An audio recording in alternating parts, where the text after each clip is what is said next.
Let's bring you some breaking news now, and Coventry forward Viktor Gyökeres is realising his move to just over 20 million has been fully agreed with Sporting over the weekend.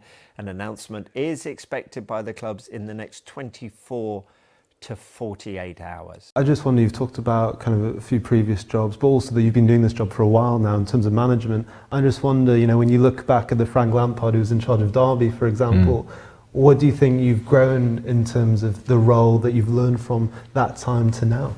You can't beat experiences, and so I've certainly grown through that because you adapt slightly to situations that you've encountered before many times. And in my first week at Derby, I was like a fresh and open eye to everything. It was like there's lots of things that you need to learn quickly. So I'm certainly matured through that and seen that, and to be able to work at Derby in the Championship was a real development year for me, to then go to Chelsea and work in the Champions League and get into the Champions League through the league and FA Cup final. In from the front, incredible journey Gyökeres has been on. Obviously he was at Brighton, he had loans at Swansea and then Coventry in the Championship. I remember watching him in the Championship and thinking this player looks a class apart really from the teams he was playing, the players he was playing with.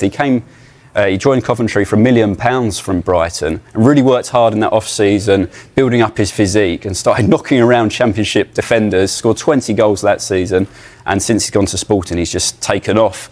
45 goals in 43 matches for them in the Portuguese league. But look at this season, 21 games, this is club and country, 21 games, 27 goals, 4 goals for Sweden. It's just incredible numbers for Gyökeres. £85 million release clause in his contract, Rob. Wonder if anyone might be tempted to put out that huge amount of money for him. There are reports that will go down in the summer, sort of expires to some degree in the summer, so he may be available for a little bit less next summer, but I'm sure he'll have plenty of suitors, and I guess Sporting will be desperate